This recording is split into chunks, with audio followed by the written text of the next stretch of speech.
Identificação do conflito emocional. Então, como que a gente identifica o conflito emocional? De acordo com a percepção do nosso paciente, ele vai ter uma alteração no seu corpo, certo?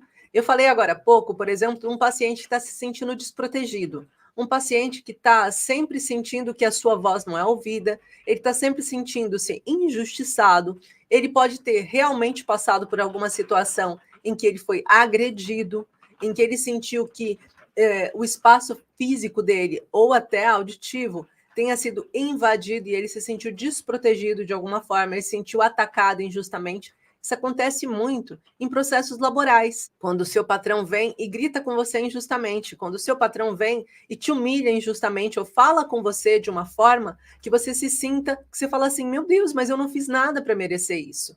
Eu não sei por que isso está acontecendo, eu não sei por que essa pessoa está olhando para mim dessa forma. E isso acaba se fala assim, poxa, né, isso vai trazer uma resposta física para você. Isso vai gerar para você dores no cerrado posterior, por exemplo. Vai gerar para você uma sensação de que você não consegue mudar a direção do seu caminho, por isso dores lombares. Vai fazer com que você sinta essa sobrecarga nos braços, nos ombros. Por quê? Porque você não está conseguindo lidar com aquela informação. Então, tudo isso está diretamente relacionado com o corpo físico. Por exemplo, a desproteção, ela age muito no cerebelo. Então, se a gente for falar do cerebelo, gente, desculpa, minha Joaninha ontem partiu o braço. No meio da aula, minha Joaninha partiu o braço. Ela já vai ser reposta, né, Joaninha? No cerebelo, que é essa parte que tem aqui atrás do cérebro, né? Se a gente fosse fazer um desenhozinho do cerebelo, o cerebelo, ele tá mais ou menos aqui, ó. Essa partezinha aqui, ó, do cérebro do paciente, por dentro do tronco encefálico. O tronco encefálico está aqui, o cerebelo está aqui, o que significa que ele traz respostas mais rápidas para o paciente. Por exemplo, o cerebelo, ele tem conexões muito mais rápidas. Por quê? Porque ele está ligado à nossa cognitividade, está ligado à forma da gente reagir de forma mais imediata, ele está muito mais perto do sistema límbico. Logo, se eu me sinto desprotegido, igual um animal desprotegido, a minha ação será ou eu vou fugir e me esconder muito, ou eu vou atacar. E aí a gente tem, por exemplo, o ponto da hipófise que vai trazer esses dois conflitos. Ou emocionalmente eu vou querer ficar camuflada, me esconder e passar despercebida, podendo gerar na minha pele problemas de manchas, de até lupus, essa sensação de querer me esconder, ficar invisível. Quando eu perco a melanina, né? Eu fico invisível, vou perdendo, vou me desbotando para ficar o mais invisível possível, ou quando eu ganho essas manchas mais acastanhadas, que são a sensação de vou me proteger daqui, vou criar uma blindagem no meu próprio corpo. Então, essas são algumas das formas de resposta, além da oscilação hormonal, ou seja, daquela oscilação emocional, desculpa, não é hormonal, daquela oscilação emocional, aonde hora eu estou bem disposta, mas basta uma coisa para saltar a minha tampa. Então, quando eu tenho que identificar o conflito emocional, eu preciso entender o que o paciente está passando naquele momento. Perguntar para ele como que ele está se sentindo. Se for desproteção, a gente sabe que vai atuar aí no mesodermo antigo e que vai fazer com que ele tenha o cerebelo mais ativo, fazendo com que ele seja mais reativo. Por isso, a explosão é muito mais física, ela está mais ligada nesse campo cognitivo. Por exemplo, imagina que o seu paciente está passando por um processo de impotência, ele não está conseguindo fazer mais nada. Vai chegando um limite que ele está tão preso naquela carcaça que ele mesmo criou, que ele vai precisar explodir. E aí vem essas crises de irritabilidade. E normalmente, se for impotência, pode ser autopunitiva, automutilatória. Pode ser roer unhas, pode ser puxar cabelo, pode ser a queda de cabelo exagerado. Por quê? Porque eu estou num processo em que eu estou no meu limite. A impotência está muito ligada, então, com o conceito muscular, com o conceito de artérias e veias, com o conceito de unhas, epitélio, pode estar trazendo aí para você essa questão. Então, é importante a gente conseguir achar isso. Se não for, imagina que seja desvalorização. No conflito de desvalorização, normalmente ele vai encher de questões emocionais, que vão fazendo com que ele fique com aquela densidade, mas vai ter uma hora que exploda, tá? Então, independente de qual seja o conflito do seu paciente, você, terapeuta, tem que conseguir encontrar a identificação desse conflito emocional. Tem que conseguir ajudar o seu paciente a perceber quando começou essa raiva. É a pergunta número 1 que eu quero que você faça hoje pro seu paciente. Deixa eu colocar aqui. Quando começou essa raiva? Ou seja, a partir de quando que você sentiu que o seu corpo começou a ficar mais estressado? A partir de quando que você sentiu que o seu corpo começou a desenvolver mais cortisol, mais estresse, que você ficou, sabe, mais colérica? Quando que isso aconteceu? Né? E o que isso estava envolvido? Depois da gente perguntar quando que isso aconteceu, quem estava envolvido nessa situação? Opa, eu vou sair do chat aqui, gente, não sei voltar. Deixa eu ver se eu consigo voltar aqui pro chat. Aqui, comentários. Tá atrás do telemóvel. Boa tarde, Rosa. Boa tarde a todos. Então, quem estava envolvido nessa situação? É a pergunta que a gente tem que fazer de seguida, tá? Então, quando começou essa raiva e depois, quem estava envolvido nessa situação?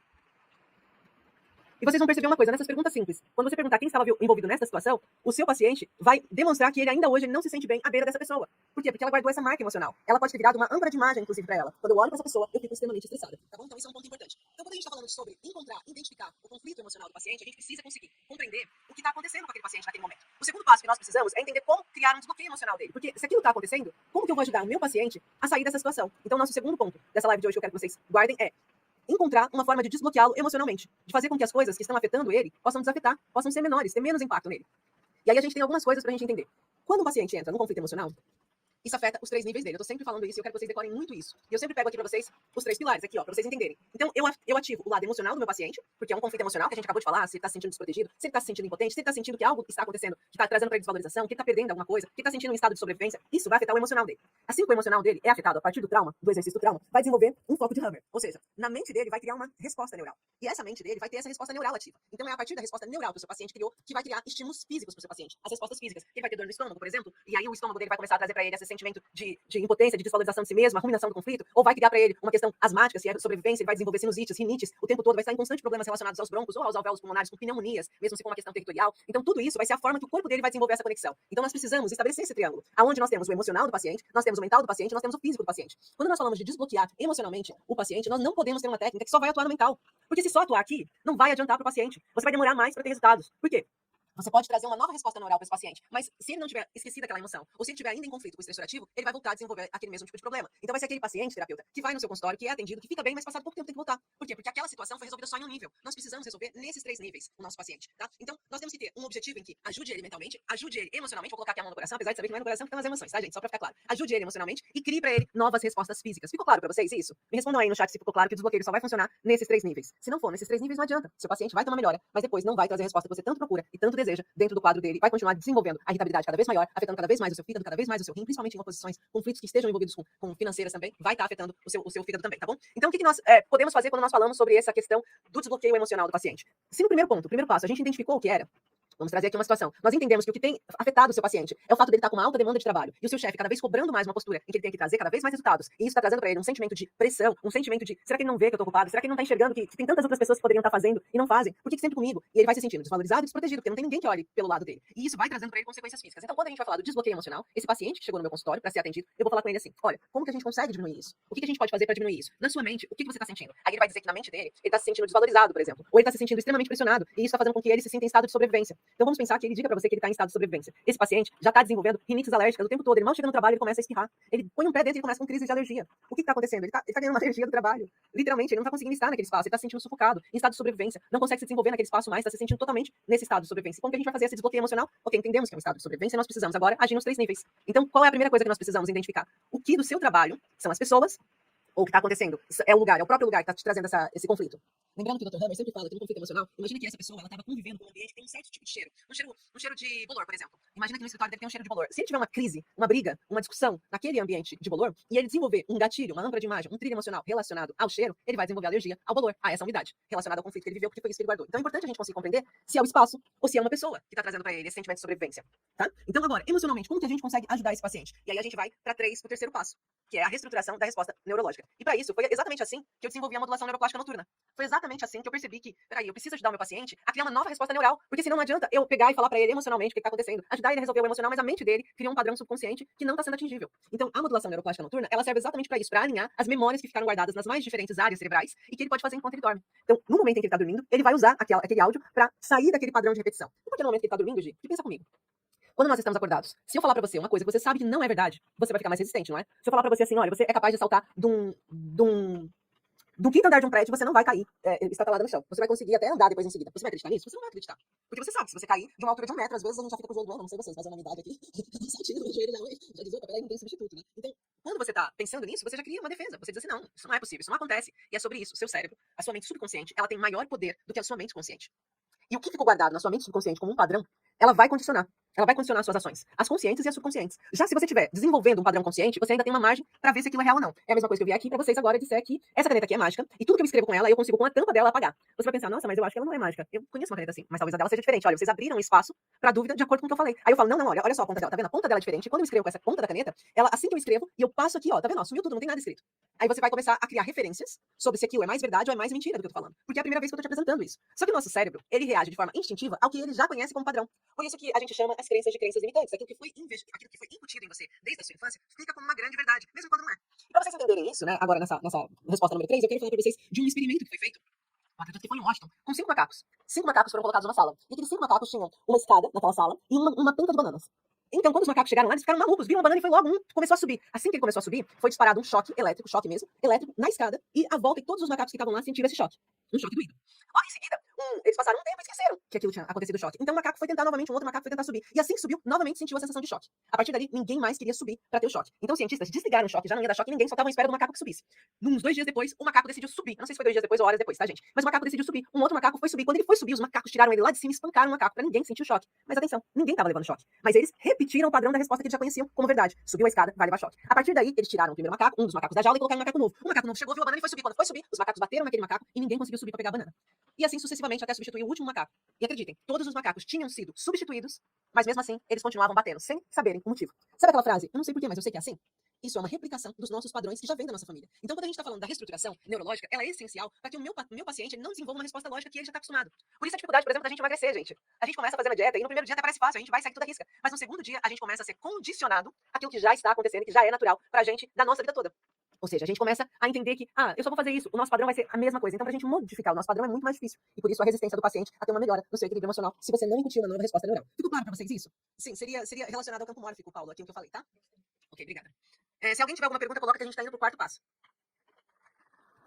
O campo que nos rodeia, ele acaba condicionando quem nós somos. E olha, se a gente for falar disso, a gente não tá falando só a nível psíquico.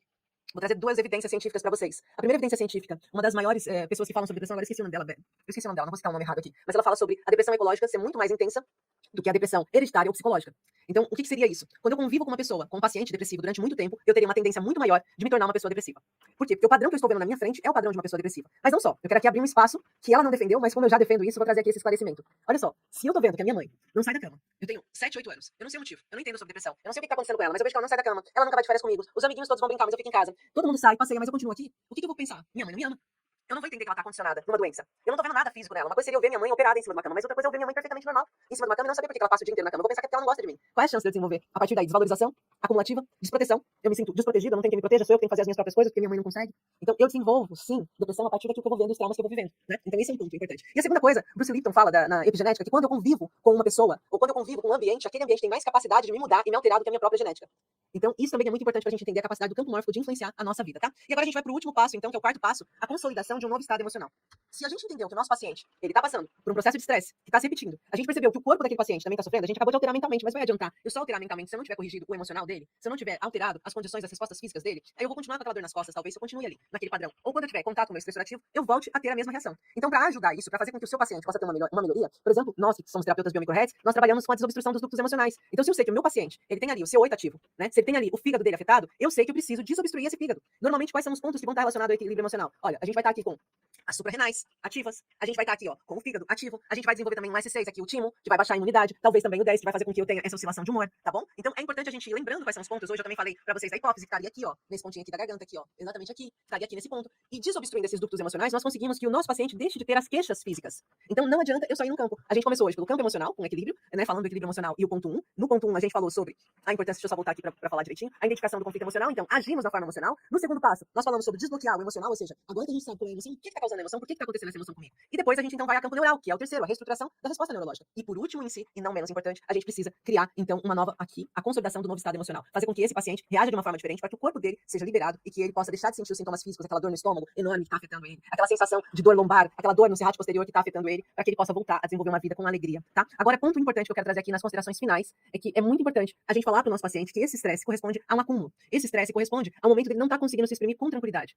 E que ele pode, no seu dia a dia, entender o por que ele está se estressando com as situações naturais que estão acontecendo. Por exemplo, ele vai pro trânsito, fica gritando, fica reclamando no trânsito. Por que o trânsito estressa ele? Porque não é o trânsito que estressa. Imagina, se você sair antes da hora, você já não fica estressada no trânsito. Inclusive, eu tenho que sair, né, pra não ficar atrasada no trânsito. Mas se eu saio antes da hora, eu já não fico estressada no trânsito. Então, o problema não é o trânsito, o problema é o teu tempo, a sua gestão de tempo. E por que você está estressada com a sua gestão de tempo? Será que você está sendo obrigada a cumprir um trabalho ou uma obrigação que você não queira mais, mas você tem que ir pra lá e você queria estar mais tempo fazendo outra coisa? Será que é esse o motivo que está por trás? Será que o motivo que está por trás desse seu nervoso no trânsito está relacionado a chegar naquele lugar e ter que ouvir as pessoas dizendo, ah, não, a gente já acostumou, você é sempre a mesma, você sempre chega mais atrasado. O que está acontecendo com você? E daí essa pergunta você precisa passar para o seu paciente, terapeuta, para ajudar ele a liberar esse estresse que ele está causando, essas gotas que ele está colocando dentro do seu copo e fazendo transbordar. Equilíbrio emocional é você trazer uma nova resposta para esse paciente, ele tem o direito de escolha. Eu quero me irritar com o atraso do trânsito ou eu quero ir tranquilo porque eu já não tenho o que fazer. Qual é a escolha? O que você escolhe agora? Eu quero ficar estressada porque a pessoa que eu amo tá constantemente falando um monte de coisas pra mim e eu me sinto atacada? Ou eu quero entender que eu não sou a pessoa que ele fala ou que ela fala e eu tenho direito de escolha, inclusive posso escolher não permanecer nesse relacionamento? O que eu prefiro? Né? O que eu prefiro? Continuar sentindo que os meus filhos estão obrigando eu a fazer determinadas coisas ou dizer pra eles, olha, a partir de agora eu defino as minhas coisas. Porque vocês estão me pressionando por uma ação que eu não quero. Independente da idade do paciente, né? Então é sobre isso, é você mostrar que ele tem escolhas e você precisa dar a oportunidade desse paciente enxergar quais são as escolhas mais viáveis para que ele possa tomar essa escolha no momento do estresse, tá bom? Se a presença de todos vocês que estão aqui nesse momento, obrigada, Ana Oficial, né? Que está aqui, blog da Ana Oficial. Ana também pelo seu comentário, obrigada Paulo, Lídia, todos vocês que estão aqui, foi um prazer estar aqui junto com vocês, falando sobre equilíbrio emocional e esses 4 passos para devolver o equilíbrio emocional para o seu paciente. Beijinhos de luz a todos e até a próxima semana.